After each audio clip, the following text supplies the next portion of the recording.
Subalit na paalala, kapag ika nga'y too good to be true, wag basta-basta magtitiwala sa mga nakakaingganyong offer sa internet dahil baka ang inyong pinapasukan, online scam na pala. Yan po ang special report na tinutukan ni Deo Bugawisan.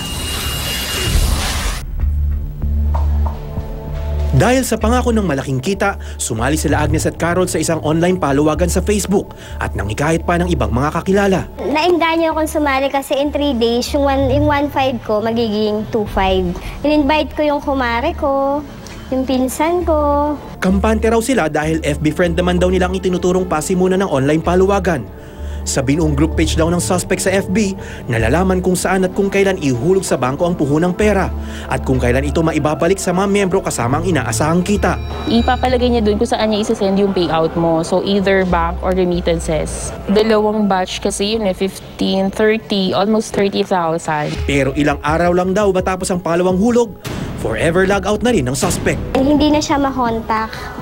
Kaya nag-delete na yung phone niya, tapos yung Facebook niya, dine-activate niya, tapos yung group page, dinelete niya. Sinubukan din ng GMA News na kontakin sa umunay pangalawang Facebook account ng suspect, pero hindi rin ito sumasagot.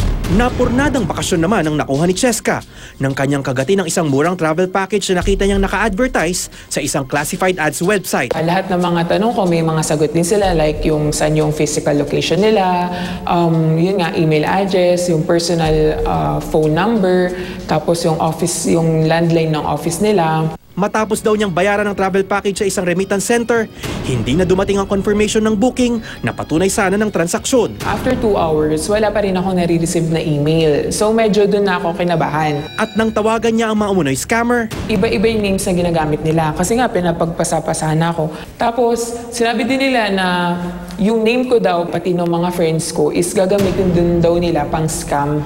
Ilan lamang daw yan sa mga bagong modus ng panloloko ngayon gamit ang internet. Sa tala ng anti-cybercrime group ng Philippine National Police, nangungunang online scam sa dami ng mga reklamong may kinalaman sa cybercrime sa bansa. Tulad sa pagbili mo ng gamit sa internet, mura. Yung sa investment naman, bigay ka ng 1,000, after 1 week, kikita siya ng 2,000. Nakakainganyo dun sa mga nakakakita sa internet. Babala ng PNP sa tinatayang 44 million internet users sa bansa. If it's too good to be true, well, it's not true.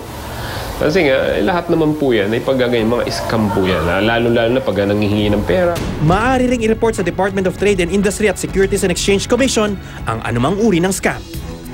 Deo Bugawisan, nakatutok 24 oras. Pero pinapabatid po namin mga kapuso na hindi naman lahat ng online paluwagan at travel promo sa internet ay scam. Meron naman din pong mga lehitimo. Kaya mga kapuso, doble ingat na lang po at huwag basta-basta magpapaloko.